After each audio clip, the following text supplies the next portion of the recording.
Assalamualaikum warahmatullahi wabarakatuh. Alhamdulillah, nahmaduhu wa nasta'inuhu wa nastaghfiruh wa na'udzu billahi min syururi anfusina wa sayyiati a'malina may yahdihillahu fala mudhillalah wa may yudlil fala hadiyalah. Asyhadu an la ilaha illallah wahdahu la syarikalah wa asyhadu anna Muhammadan abduhu wa rasuluh. Ya ayyuhalladzina amanu ittaqullaha haqqa tuqatih wa la tamutunna illa wa antum muslimun, amma ba'du. Fa inna ahsanal kalami kalamullah wa khairal hadi hadi Rasulillah sallallahu alaihi wasallam wa syarrul umur muhdatsatuha wa kullu muhdatsatin bid'ah wa kullu bid'atin dhalalah wa kullu dhalalatin finnar. Ma'asyiral muslimin, para pemerhati roja rahimani wa rahimakumullah. Pertama, kita bersyukur pada Allah Subhanahu wa taala atas nikmat dan karunia yang Allah limpahkan kepada kita semua.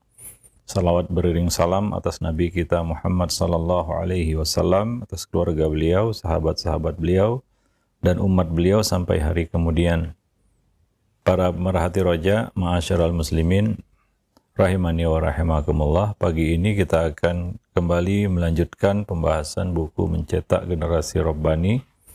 Kita sampai pada bab lampiran berkaitan dengan beberapa kisah-kisah yang salah satu metode pendidikan yang kita lakukan adalah dengan penuturan kisah. Ada beberapa kisah yang mungkin kita bisa ambil faidah yang disebutkan Nabi di dalam Al-Qur'an, di dalam hadis-hadis beliau. Ya, di samping kisah-kisah Al-Qur'an, kisah para nabi dan rasul, kisah orang-orang saleh. Ya, tentunya kita menyampaikan kisah ini ada makna yang ingin kita sampaikan. Ya, misalnya tentang amanah. Ya, pentingnya untuk menjaga amanah, menanamkan sifat amanah kepada anak. Maka kita ambil kisah yang berkenaan dengan amanah misalnya. Ya, dan di sini ada satu kisah, yaitu orang yang berhutang 1000 dinar. Ya, ini disebutkan kisah ini oleh Al-Imam Al-Bukhari di dalam sahihnya, ya, tentang kisah orang yang berhutang 1000 dinar. Banyak faedah di sini ya, terutama untuk anak-anak itu menanamkan sifat amanah pada diri mereka, ya, menjadi orang yang amanah. Ya, apalagi berurusan dengan urusan harta, ya, berkaitan dengan masalah harta. Ya, nah juga bagi kita ya ada faedahnya juga, yaitu kita katakan melunasi hutang. Ya, nah, ini adalah satu hal yang mungkin dianggap kecil oleh sebagian orang. Masalah hutang piutang. Ini adalah masalah yang bisa jadi ganjalan pada hari kiamat, ya. Orang itu akan tertahan dia dengan hutangnya, sampai orang yang mati syahid sekalipun dia tertahan karena hutangnya. Ya, hutang mungkin perkara yang boleh, tapi kalau bisa dihindari, ya. Maka kalau kita tidak perlu berhutang, maka jangan berhutang. Kalaupun berhutang, maka berhutanglah dengan cara yang baik, sesuai dengan kebutuhan, ya. Memang diperlukan, dan ada jaminan, ya, ada jaminan, yaitu ada barang yang kita jaminkan atau istilahnya gadai, ya. Nah, demikian, ya, sehingga ada jalan untuk menyelesaikan ya utang piutang itu, ya. Nah, demikian, jangan sampai hutang piutang ini kita bawa sampai mati, gitu ya, sampai kita mati, sehingga kita mati meninggalkan hutang. Karena kita nggak tahu apakah orang lain bersedia, mau, rela melunasi hutang-hutang kita setelah kita mati. Ya, sementara kita tidak berdaya apa-apa lagi. Kalau kita masih hidup mungkin ya kita masih bisa berusaha untuk melunasi hutang. Tapi kalau kita sudah mati dalam keadaan meninggalkan hutang, kita nggak tahu apakah ahli waris betul-betul sungguh-sungguh ingin punya niat ya untuk melunasi hutang kita. Ya, kadang-kadang yang terjadi tidak seperti yang kita inginkan, yaitu mereka saling menghindar, ya, saling melepaskan diri dari kewajiban untuk melunasi hutang kita atau dari melunasi hutang kita. Ya mungkin mereka berpikir, nah ini bukan kewajiban saya. Apalagi pelunasan hutang itu bisa mengganggu pembagian warisan. Kalaulah didahulukan hutang ini, maka tidak ada warisan yang akan dibagi karena habis untuk bayar hutang. Nah, di sini kadang-kadang ahli waris itu ya kita tidak tahu ya bagaimana ya kesungguhan mereka untuk melunasi hutang kita. Kalau hutang-hutang kecil ya mungkin ahli waris itu berebut untuk melunasinya. Hutang kecil ya, datang seorang mengatakan fulan ini punya hutang 50.000, mungkin berebut itu ahli waris melunasinya. Datang lagi yang lain mengatakan ya si fulan ini punya hutang 100.000, mungkin berebut juga ahli waris untuk melunasinya. Tapi begitu datang dan berkata fulan punya hutang 50 juta, nah itu ya mungkin ahli waris juga berpikir-pikir dulu ya untuk langsung melunasi hutang itu. Ya, apalagi di depan mereka ada warisan ini yang akan dibagikan gitu ya. Dan mungkin bisa saja pembagian warisan itu buyar gara-gara pelunasan hutang. Itu hutang-hutang yang besar. Kadang-kadang ya tidak semua ahli waris sungguh-sungguh untuk melunasinya. Ya, maka jangan kita lemparkan ya tugas melunasi hutang ini kepada orang lain. Ya, nah demikian. Ini kisah menjadi satu pelajaran bagi kita ya, pentingnya untuk melunasi hutang itu. Ya. Nah, Nabi pernah menolak menyolatkan sebuah jenazah yang ternyata dia meninggalkan hutang. Nabi berkata kepada para sahabat, ya, solatkanlah jenazah saudara kalian ini. Tapi Nabi tidak mau menyolatinya, ya, karena punya hutang. Sebagai bentuk ya kita katakan peringatan, ya, peringatan sosial lah. Secara hubungan hablun minan nas ini pelajaran ya bahwa jangan bermudah-mudah di dalam masalah harta begitu ya. Nah, apalagi ada harta orang lain di tangan kita ya dalam bentuk pinjam meminjam ini yang kadang-kadang kita remehkan ya. Nah, Nabi menolak menyolati jenazah itu ya sebagai sanksi sosial ya, sebagai pemimpin ya. Tentunya tidak ada yang tidak mau disolati oleh Nabi SAW. Pasti semua orang berharap, ya. Nah demikian. Tapi Nabi menolak menyolatkan jenazah tersebut karena punya hutang. Dan hutangnya bukanlah hutang yang besar sebenarnya, cuma 2 dinar. Ya tapi hutang nggak bisa kita katakan cuma sekian, nggak. Hutang ya tetap hutang. Ya bisa jadi gara-gara duit 50.000 kita tertahan di pintu surga, bisa jadi. Apalah arti 50.000? Ya tapi karena kita mengabaikan, melalaikan ya, menganggap remeh. Ingat, banyak orang tersandung karena kerikil kecil, bukan karena batu besar. Ya, nah demikian. Ya, mungkin kita berkata cuma 10.000, cuma 50.000, cuma 100.000, itu kita anggap remeh. Padahal hutang tetap hutang walaupun jumlahnya kecil. Apalah arti 2 dinar. Tapi ya 2 dinar tetap 2 dinar, itu tetap terhitung hutang yang harus dilunasi karena itu hak manusia, hak orang lain. Karena cerita masuk surga, ya kita tidak akan masuk surga kecuali 2 hal ini ya. Yang pertama, Allah mengampuni dosa kita. Yang kedua, tidak ada tersisa 1 dosa pun yang tidak Allah ampuni. Semua Allah ampuni. Maka kita pun berhak masuk surga. Yang kedua, tidak ada sangkut pautnya lagi dengan orang lain. Baik itu masalah harta, kehormatan, apalagi masalah yang besar, darah misalnya. Itu akan ditahan di tempat yang bernama Qantoroh. Itu setelah Sirat. Ya, orang-orang ini sudah menyelesaikan perjalanan panjang melewati Sirat. Tapi ditahan di tempat yang bernama Qantoroh. Untuk apa ditahan di situ? Untuk menyelesaikan semua urusan hablun minan nasnya. Kalau belum selesai, maka belum dipersilakan masuk surga. Orang itu masuk surga karena pertama Allah telah mengampuni semua dosanya. Tidak ada 1 dosa pun yang belum diampuni. Yang kedua, semua urusan hablun minan nasnya sudah selesai. Nggak ada lagi yang sangkut. Ya, tidak ada pertengkaran yang belum berdamai. Tidak ada hutang piutang yang belum dilunasi. Ya, tidak ada harta orang lain yang masih nyangkut di tangan kita, apalagi harta umat. Kalau masih ada yang nyangkut, maka itu akan dimintai pertanggungjawabannya. Harus diselesaikan di situ. Kalau tidak, nggak akan dipersilakan masuk surga. Jangan mimpi masuk surga kalau urusan hablun minan nas tidak selesai. Ya, termasuk hutang piutang ini. Maka jangan meremehkan masalah hutang karena kita anggap jumlahnya kecil. Alah cuma sekian ribu perak. Alah cuma sekian kan gitu ya. Kadang-kadang mungkin karena kita terlalu kaya, uang-uang misalnya ya hak orang lain 1 juta, 2 juta di tangan kita anggap kecil ya. Gampang itu sampai kita mati. Nah, ketika kita mati mungkin ceritanya menjadi lain.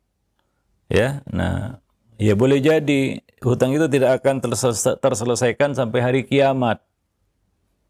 Ya. Nah, demikian. Dan ya kalau sudah kiamat, ya lanjutannya dia di akhirat. Dan itu bukan perkara yang mudah. Maka ya memang berhutang itu boleh. Ya, karena Nabi juga berhutang. Tapi Nabi telah menyontohkan bagaimana cara berhutang yang baik. Ya, nah demikian. Wallahu a'lam bishawab. Maka jangan bermudah-mudah di dalam masalah hutang piutang. Ya, nah maka Nabi berpesan kepada kita. Ini masalah cerita masuk surga ya. Barang siapa yang masih punya urusan kezaliman atau apapun dengan saudaramu, maka selesaikanlah hari ini.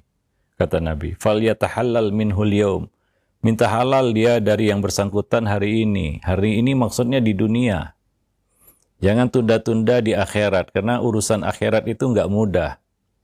Ya, urusan di akhirat itu nggak mudah. Ya, tidak sesimpel yang kita bayangkan. Ya, maka Nabi perintahkan kita untuk menyelesaikan masalah-masalah dengan manusia itu di dunia. Ya. Maka dalam hadis ada ya Nabi menyebutkan bahwa ada 2 orang yang ditahan Nabi, yang ditahan Allah karena masih terlibat pertengkaran yang belum mereka selesaikan, mereka belum berdamai. Kedua belah pihak tidak ada iktikad mau berdamai. Ya, dan mereka pertahankan pertengkaran itu sampai di akhirat, sampai kiamat. Maka Allah berkata andirahuma hatta yastaliha. Tahan keduanya di pintu sorga, yaitu di kontora, sampai mereka berdamai. Hatta yastaliha, sampai keduanya berdamai. Ini ya, maka urusan-urusan dengan manusia, kalau ada perselisihan paham, pertengkaran, ya, nggak enakan, kesalahpahaman, atau macam-macam lah urusan kita dengan manusia ini ya. Maka selesaikan hari ini. Kalau bisa kosong-kosong ya di dunia ya. Istilahnya seperti itu. Itu maaf-maafan ya, saling merelakan ya. Ya hingga nggak ada masalah. Nggak ada masalah. Kita anggap selesai. Kalau orang itu punya masalah sama kita maafkan. Ya, atau kalau kita punya masalah dengan orang yang kita datangi, kita minta halal, minta maaf ya. Nah, bagaimana kita berdamai? Kan begitu ya. Wasulhu khair. Berdamai itu kan lebih baik. Ya, untuk apa kita pertahankan pertengkaran, perseteruan sampai hari kiamat gitu ya. Karena sebagian orang terlalu berani dan berkata, nanti urusan kita selesaikan di akhirat. Itu nggak mudah. Kadang-kadang kita merasa benar dan berani berkata seperti itu. Padahal mungkin belum tentu kita benar. Belum tentu kita benar 100%. Sementara kita sudah berani mengatakan urusannya kita lanjutkan nanti di akhirat. Memangnya mudah. Ya, hari di mana dinampakkan segala keburukan, ya, kesalahan, yauma tublas sarair, wa hussila ma fis sudur, akan dinampakkan apa yang tersembunyi di dalam hati, ya. Nah, demikian yaumut taghabun, hari dinampakkan kesalahan-kesalahan, ya. Lalu kita merasa benar dan kita menolak untuk berdamai gitu ya. Dan kita berkata dengan congkaknya, dengan pongahnya, nanti kita lanjutkan urusan di akhirat. Nah, para pemerhati rojak kaum muslimin dan muslimat, ya, maka jangan kita bermudah-mudahan di dalam masalah hutang. Ya, nah demikian. Nah, di sini ada kisah ya yang bisa menginspirasi kita semangat untuk melunasi hutang. Karena kadang-kadang kalau urusannya ditagih hutang udah nggak semangat dia. Waktu mau berhutang semangat kali. Semangat 45 ya. Terus PDKT, pendekatan gitu ya. Dengan orang yang ingin dia pinjam gitu. Nah begitu waktu pengembalian pinjaman, nah sudah hilang gitu ya. Nah, sudah nggak ada lagi PDKT itu. Pendekatan itu nggak ada lagi. Nggak dekat-dekat lagi, malah menjauh. Ya makin didekati makin menjauh begitu ya. Hilang lama-lama. Nah, urusan mengembalikan pinjaman nggak semangat, urusan meminjam semangat. Nah, demikian ya.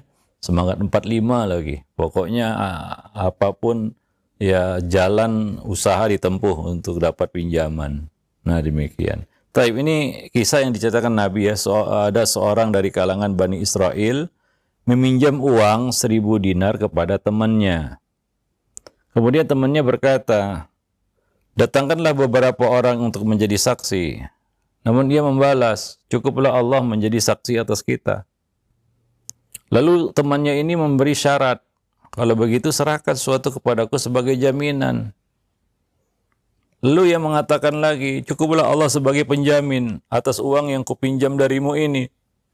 Ya, nah demikian. Ya. Kemudian akhirnya temannya itu setuju. Lalu meminjaminya uang 1000 dinar. Setelah menerima pinjaman, orang itu menyeberangi lautan dengan menumpang sebuah perahu ya untuk satu keperluan yang mendesak. Saat keperluannya selesai, ia berniat segera pulang. Ya kembali, guna ya dia ingat dia punya hutang 1000 dinar itu sama seseorang di seberang sana. Ya, dia ingin mengembalikan 1000 dinar yang dipinjamnya itu. Ya seperti kata Nabi ya, barang siapa yang meminjam ya harta saudaranya dengan niat mengembalikannya, maka Allah akan membantunya mengembalikannya. Tapi kalau dia berniat meminjam atau mengambil harta saudaranya itu untuk memusnahkannya, maka atlafahullah, Allah akan memusnahkannya. Nah orang ini memang punya azam ya untuk mengembalikan, maka dia pun ingin segera kembali agar bisa mengembalikan uang 1000 dinar tadi yang dipinjamnya. Akan tetapi qadarullah, dia tidak dapat perahu tumpangan untuk menyeberangi lautan. Dia sudah berikhtiar mencari perahu, tapi ya qadarullah tidak ada perahu yang membawanya ke seberang. Hingga saat waktu pengembalian uang yang disepakati semakin dekat, ya ini sebelum jatuh tempo ya. Orang itu pun memutuskan untuk melubangi sebatang kayu, ya lalu menutupnya kembali, yakni setelah masukkan uang sebesar 1000 dinar di dalamnya. Lalu ia berkata, ya Allah, aku telah menjadikan engkau sebagai penjamin atas uang yang kupinjam ini. Maka aku memohon kepadamu agar menyampaikan uang ini kepada pemiliknya. Lalu ia melemparkan kayu yang berisi uang tadi ke lautan ya, hingga hilang ditelan ombak itu, gak nampak lagi. Kayu itu udah hilang. Ya, di bawah ombak ke tengah lautan. Di dalamnya ada uang 1000 dinar, itu uang yang dia pinjam dari saudaranya tadi, dari temannya tadi. Ya, dan dia berkata seperti itu, ya Allah, engkau adalah penjaminku, maka ya inilah uang, aku mohon kepadamu agar menyampaikan uang yang aku pinjam ini kepada pemiliknya. Nah, pada hari yang telah disepakati, si pemberi hutang ataupun temannya itu dengan sabar menanti temannya ya. Ya orang yang berhutang itu di tepi pantai. Namun hingga senja menjelang, dia tidak melihat perahu yang datang. Memang di sana tidak ada perahu yang berlayar karena ya terhalang ya. Nah, sampai sore dia menanti ketika senja sedang menjelang. Dia hanya melihat sebatang kayu yang dia temukan mengambang. Ya karena diempas ombak. Lalu ia mengemut kayu itu dengan niat untuk dijadikan sebagai kayu bakar. Ya, sesampainya di rumah ia membelah kayu tersebut dan mendapati di dalamnya uang 1000 dinar. Nah, beberapa waktu kemudian orang yang berhutang atau yang meminjam uang itu kembali dengan membawa 1000 dinar. Dia berkata, wahai temanku, sesungguhnya aku minta maaf. Sebelumnya aku minta maaf. Karena aku lama dapat perahu untuk dapat menyeberang. Ya, yang bisa membawaku ke sini. Sungguh aku sudah bersusah payah mencarinya. Ya, tetapi ya temannya malah menanggapi. Ya, jadi dia mau mengembalikan uang 1.000 dinar sementara dia melepas 1.000 dinar di dalam sebatang kayu dengan maksud dia ingin melunasinya tepat waktu sebelum jatuh tempo. Ya, nah dia kembali dia bawa 1.000 dinar untuk melunasinya. Tapi temannya malah mengatakan uang yang kamu kirimkan melalui kayu itu telah aku terima secara utuh. Ya. Nah, ketika diceritakan ya bahwa dia sebenarnya sudah melemparkan kayu yang ada isinya 1.000 dinar ya sebelum waktu jatuh tempo, ya mudah-mudahan sampai kepada ya ke alamatnya, ya. Nah demikian karena dia nggak mau ya membiarkan hutang itu keluar dari waktu yang telah disepakati, ya. Nah demikian ya. Itulah usaha yang dia lakukan. Nah, ketika dia bertemu lagi dengan temannya ini, dia bawa 1.000 dinar ingin dia lunasi dan sambil minta maaf karena terlambat ya mengembalikannya karena dia tidak dapat perahu ya, bukan kesalahan mutlak dari dia juga. Tapi dia demikian tidak menyalahkan ini itu, dia minta maaf. Nah, demikian ini adalah satu sifat yang baik ya. Minta maaf.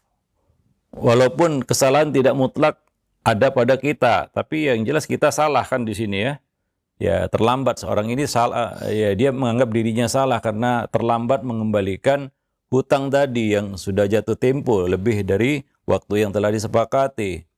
Sementara dia sudah melepas 1.000 dinar ya sebelum jatuh tempo dengan harapan mudah-mudahan sampai ke alamatnya. Ternyata ya Allah Subhanahu wa taala penjaminnya. Ya uang itu ternyata diterima secara utuh oleh temannya tadi. Ya. Nah, ketika dapat cerita dari orang itu, dari temannya itu, dia mengatakan ini uang itu yang kamu kirimkan itu melalui kayu itu ya sudah ada di tanganku. Ya ternyata dia yang menemukan itu di kayu yang akan dijadikannya kayu bakar. Ketika dibelah ternyata di dalamnya ada uang 1.000 dinar. Nah ini demikian ya. Ada banyak faedah yang bisa kita petik dari kisah ini. Di antaranya adalah amanah. Ketika ada harta orang lain di tangan kita, maka kita punya amanah untuk mengembalikannya. Ya, alal yadi ma akhadha hatta turad.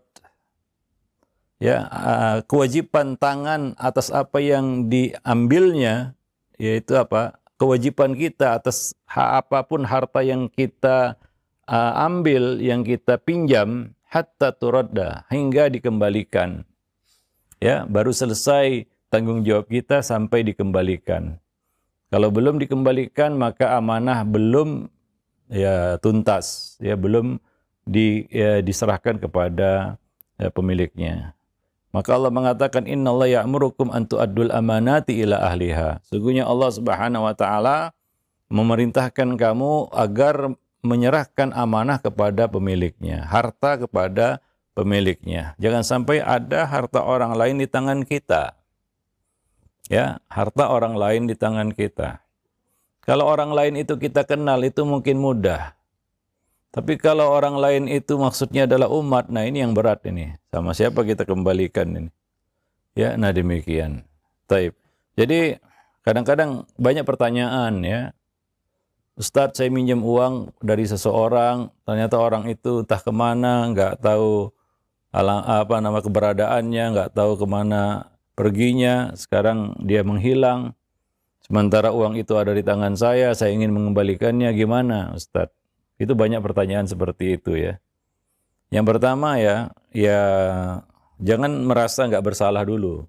Mungkin kita salah. Yaitu apa? Kita sengaja mengulur-ngulur pelunasan hutang hingga dia hilang. Kadang-kadang kejadiannya seperti itu.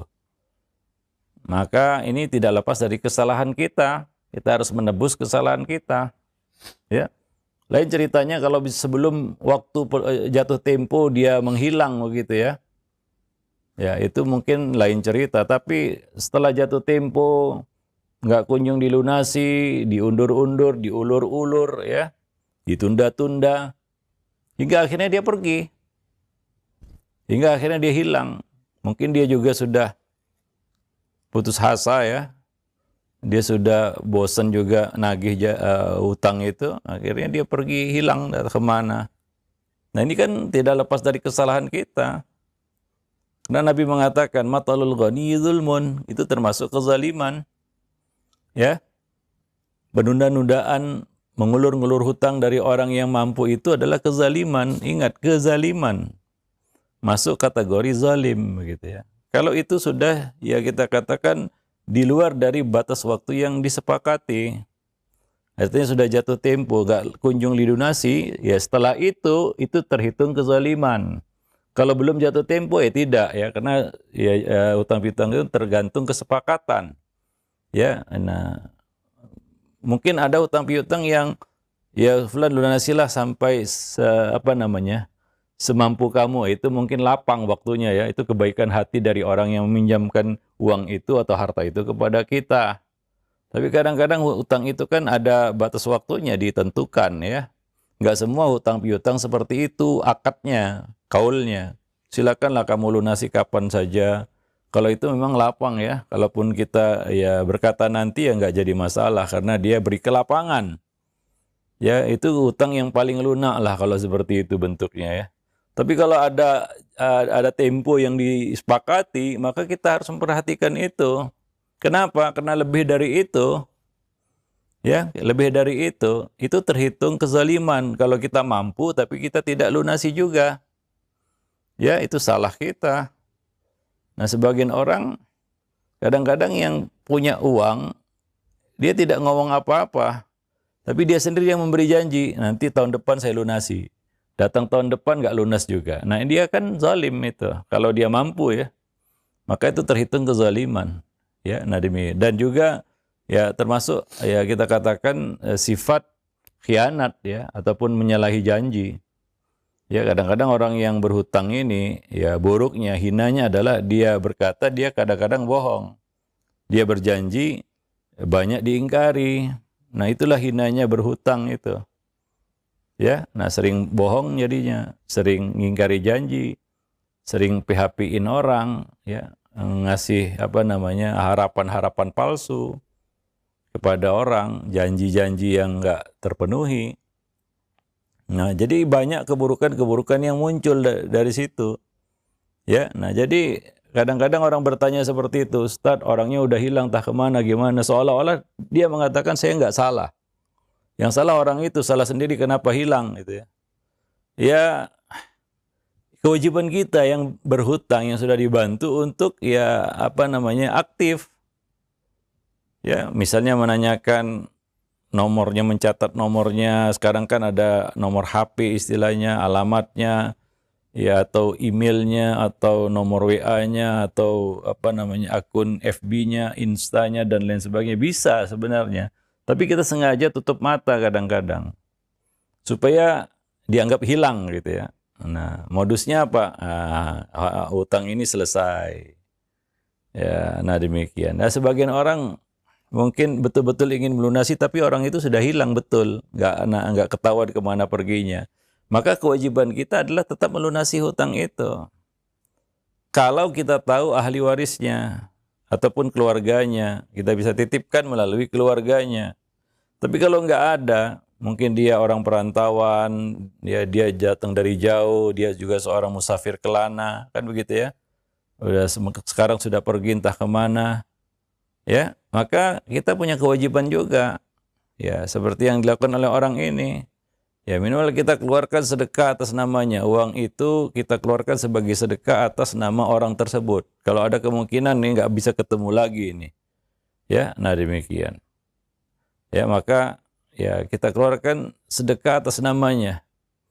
Ya bahwa yang sedekah itu si fulan ya, sebagai bentuk pelunasan hutang kita, melepaskan hak ya dari tangan kita, ya. Kita lepas hak itu dalam bentuk sedekah. Dengan catatan kalau ternyata kita kembali bertemu lagi dengan orang itu, ya, bertemu lagi dengan orang yang bersangkutan, kita wajib melunasinya. Jika misalnya dia mengatakan, "Fulan, balikkan uang saya." Wah, sudah saya sedekahkan. Enggak, saya enggak mau. Saya mau balik uang saya. Ya, kita harus kembalikan. Ya, dan status sedekah itu berubah menjadi sedekah kita, bukan sedekah dia.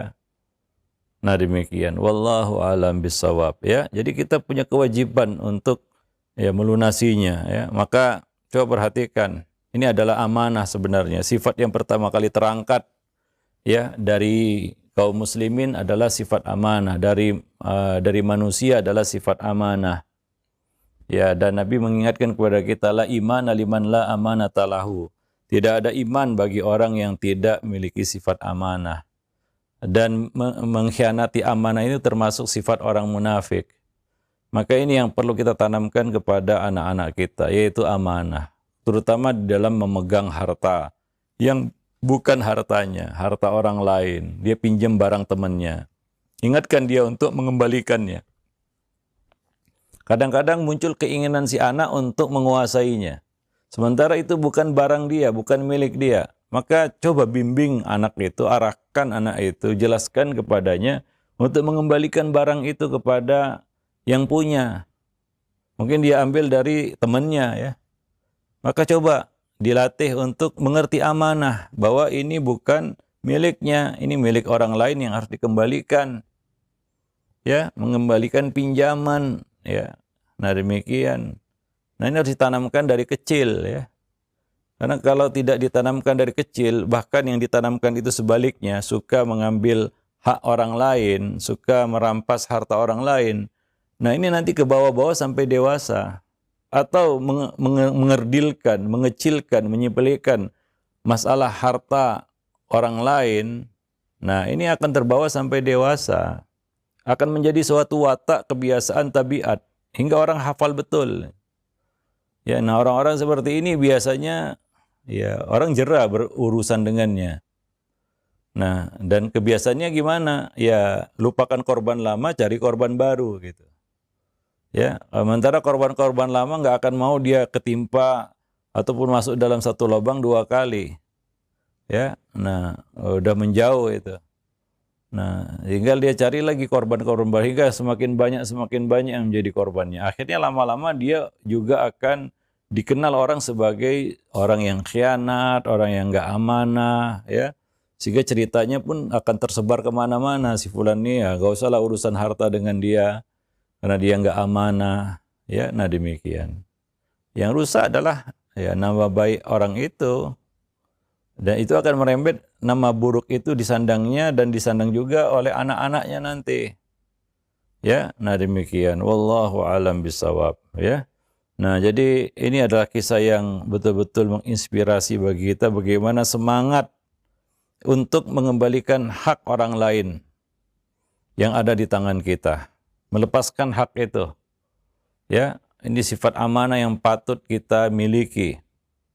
Ya, nah berkaitan dengan harta-harta yang ada di tangan kita. Ya, nah demikian. Wallahu alam bisawab. Nah, itu ya. Satu kisah yang mungkin bisa kita sampaikan kepada anak-anak kita. Ya mudah-mudahan sifat amanah itu bisa kita tanamkan dari kecil ya kepada anak. Karena kalau nggak diarahkan kadang-kadang anak itu nggak ngerti ya masalah kepemilikan, ini bukan miliknya, ini milik orang lain, milik temannya. Banyak anak-anak seperti itu ya, anak-anak ya namanya anak-anak kan nggak bisa disalahkan. Tapi kewajiban orang tua adalah mengarahkan. Kalau dibiarkan yang salah orang tua bukan si anak. Wallahu alam bisawab. Karena kita sering lihat anak-anak yang suka merampas, merebut, atau mengambil diam-diam mainan temannya, kan ya, dia bawa pulang, atau dia pinjam ya dari temannya, dia bawa pulang, kemudian nggak dikuasainya dan tidak dikembalikannya. Anak-anak seperti itu. Ya, nah, ya mereka nggak tahu mungkin ya.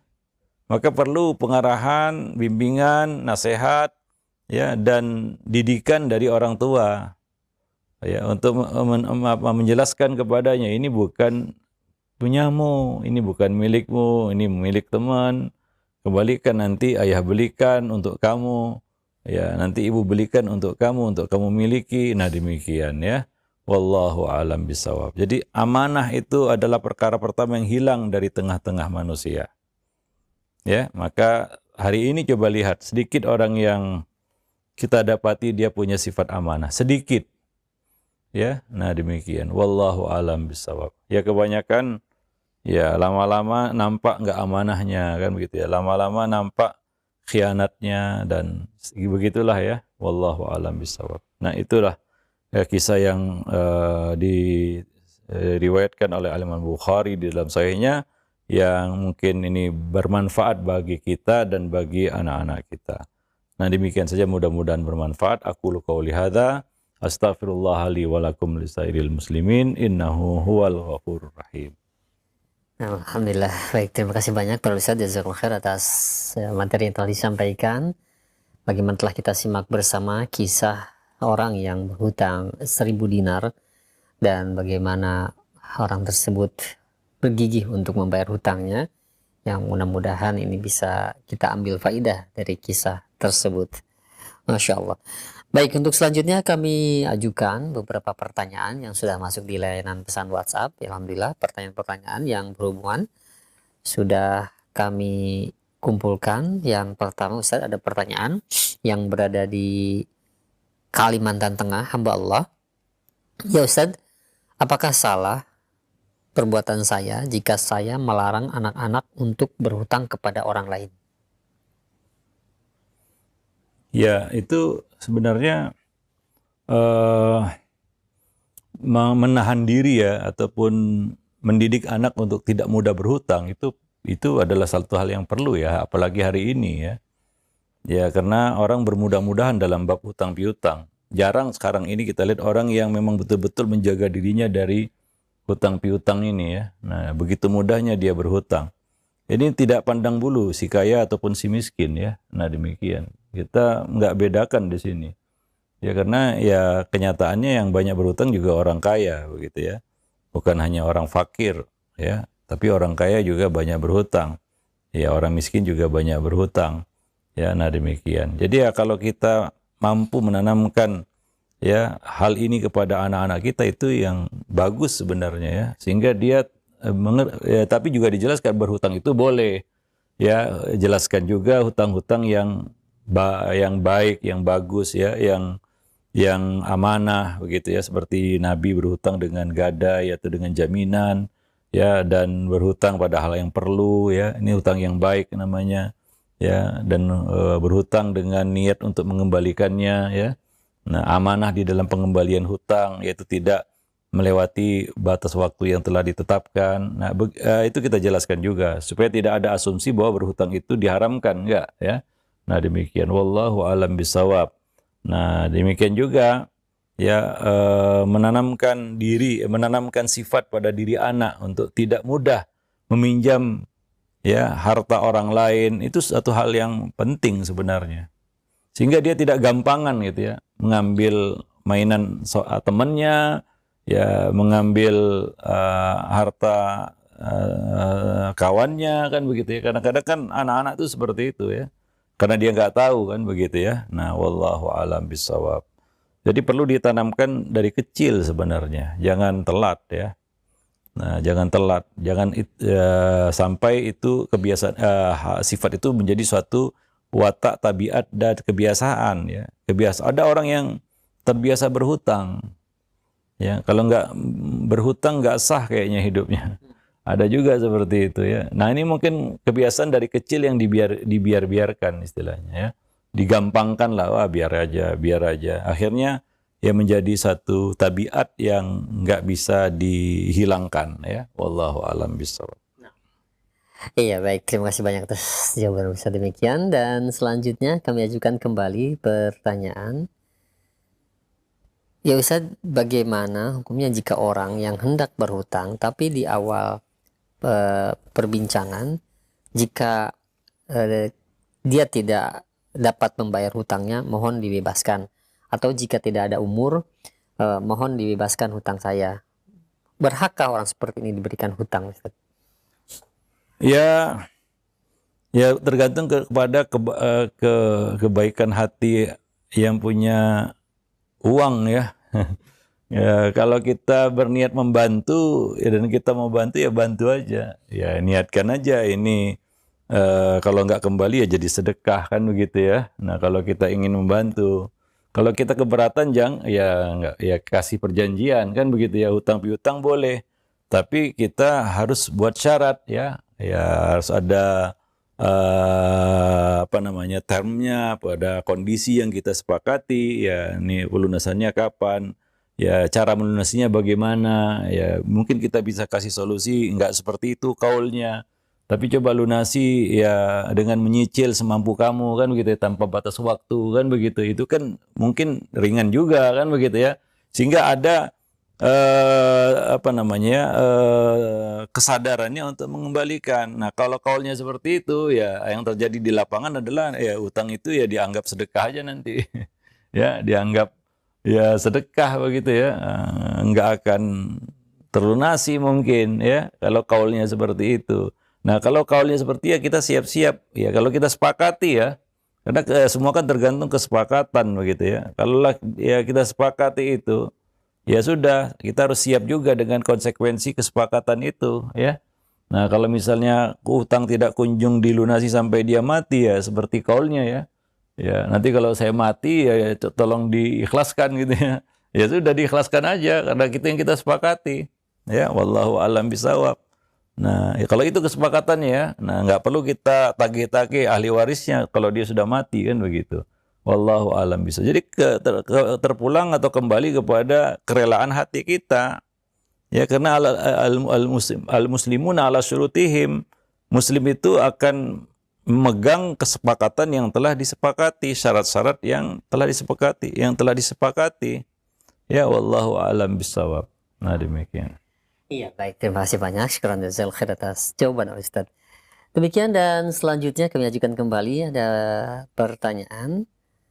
Ya Ustaz, bagaimana hukumnya jika seseorang yang diberikan amanah di suatu lembaga sosial di mana dia di bagian keuangan, kemudian dia meminjam uang tanpa sepengetahuan pengurus yang lain, walaupun dengan niat akan diganti pinjaman tersebut Ustaz. Bagaimana hukumnya? Ya nggak boleh ya. Karena semua ada prosedurnya ya. Karena ini berarti harta umat itu ya. Harta orang banyak. Nah itu tidak mudah seperti yang kita sebutkan tadi. Harta umat ini memang seperti harta nggak bertuan. Kadang-kadang kita sering memakainya, kadang-kadang kita sering menguasainya. Sebenarnya itu bukan hak kita. Nah jadi agak samar di situ. Sehingga kadang-kadang kita menggampangkan. Dan bahkan ya mungkin tanpa sengaja ya mungkin ya tanpa sengaja kita miliki. Maka kalau kita cerita tentang amanah para salaf dahulu, malu kita. Mereka nggak mau menggunakan fasilitas negara ya untuk kepentingan pribadi. Seperti Umar bin Abdul Aziz, kalau sudah selesai urusan kantor ya urusan negara, beliau matikan itu lilin karena beliau tidak menggunakan itu untuk kepentingan pribadi. Luar biasa kalau kita cerita amanah para salaf dahulu ya. Nah mungkin ya kita berkata hari ini ada nggak orang amanah gitu. Kalau ukuran amanah itu seperti itu ya. Kalau ukuran amanah itu seperti itu, mungkin kita akan berkata kepada diri kita sendiri atau kepada manusia hari ini, ada nggak orang amanah hari ini? Ya kalau ukurannya itu ya. Nah demikian para pemerhati roja kaum muslimin dan muslimat. Maka kita singgung tadi juga, kalau urusan harta milik orang tertentu, ya mungkin kita tidak akan berani mengambilnya tanpa ada kaul minjam ya. Nah, misalnya ini uang dia gitu ya, nggak mungkin kita ambil aja begitu tanpa kaul minjam gitu. Tapi kalau harta umat kadang-kadang bisa terjadi, kita pakai, ya. Tapi ya, apa namanya akadnya dalam hati aja gitu. Nanti saya kembalikan yang mana orang-orang yang mungkin bertanggung jawab di dalam harta itu ya, mungkin dia nggak tahu kan begitu ya. Nah demikian. Nah ujung-ujungnya setelah ketahuan, saya ada niat untuk mengembalikannya secara prosedural itu salah. Iya salah, nggak dibenarkan gitu ya. Nah itu juga berbahaya. Kalau orang lain nggak tahu ya, kemudian kita mati, lalu siapa? Ya siapa yang bertanggung jawab begitu ya. Nah demikian. Ya wallahu a'lam bishawab. Kadang-kadang orang-orang pengurus-pengurus yang lainnya juga nggak tahu menahu kan begitu ya. Ini harta kemana? Nggak ada yang bisa ditanya gitu. Ternyata dibawa mati sama si fulan ini. Lalu bagaimana melunasinya? Ya. Nah, kadang-kadang ini datang ke ahli waris juga nggak tahu menahu ya. Ya, saya nggak tahu bahwa si fulan ada hutang, nggak ada menulis, nggak ada hitam di atas putih gitu. Nah, ini akan menjadi rancu jadinya dan apa ya? menjadi gelap jadi ya. Tentang tanggung jawab terhadap harta itu ya, yang itu bukan hak kita ya. Wallahu alam bisawab. Nah demikian. Nah, Baik. ya alhamdulillah, baik, syukran jazakallahu khair atas jawaban Ustaz demikian. Dan selanjutnya ada pertanyaan kembali dari Ummu Adelia di Pontianak. Ya Ustaz, waktu tempat kerja saya dulu memakai uang perusahaan 1 juta. Qadarullah saya sakit dan sekarang saya mengajukan pensiun dini. Dan sekarang saya baru ingat bahwa saya pernah memakai uang perusahaan tersebut dan berniat untuk menggantinya. Tapi ketika ditanya kepada teman kerja dulu bahwa perusahaan tersebut sekarang sudah beralih ke pemilikannya dan sudah menghapus semua utang piutang tersebut. Apa yang harus saya lakukan, Ustadz? Ya, ini satu yang ya mengkhawatirkan ya dari tindakan seperti itu tadi ya. Apa kita nggak tahu ke depannya akan terjadi seperti apa ya. Bisa jadi misalnya perusahaan itu divonis bangkrut kemudian tutup kan begitu, atau pindah kepemilikan ya. Sementara hutang tetap hutang ya. Nah, ya harus dikembalikan. Boleh jadi ya itu beralih ke pemilikan karena mungkin dia kolaps ya. Salah satunya ya mungkin karena harta yang ada di tangan orang lain begitu ya. Dia tangan pegawainya dia, ya hingga kadang-kadang perusahaan itu jadi kolaps ya. Jadi dianggap pailit ataupun rugi ya. Nah demikian. Nah itu jelas salah kita juga. Maka ya jangan diambil diam-diam ya. Kalau mau pinjam ada hitam di atas putih. Bukan kalau Allah menyuruh kita untuk faktubuh, tulislah utang piutang itu ditulis ya.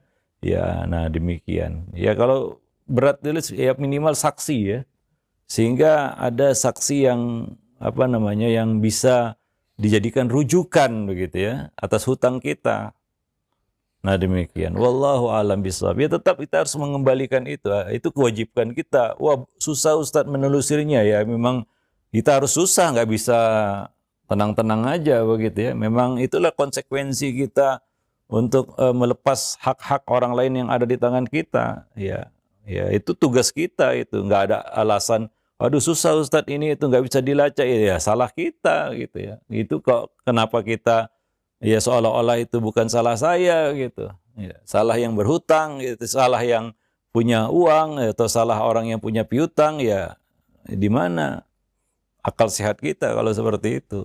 Nah demikian. Sementara kita yang abai, kita yang lalai kan begitu. Lalu kita timpakan kesalahan kepada orang lain. Ya, nah demikian. Lalu kita berasal, ini susah nih cari ya kalau mau enak jangan berutang.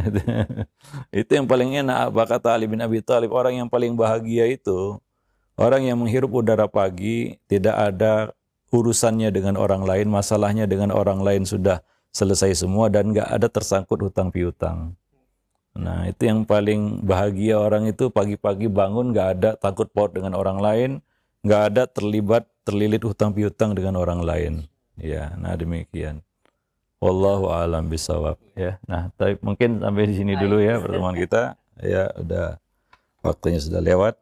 Ya mudah-mudahan ada manfaatnya bagi kita semua. Ya lebih dan kurang saya mohon maaf. Aqulu qauli hadza, astaghfirullah li wa lakum sairil muslimin innahu huwal ghafurur rahim.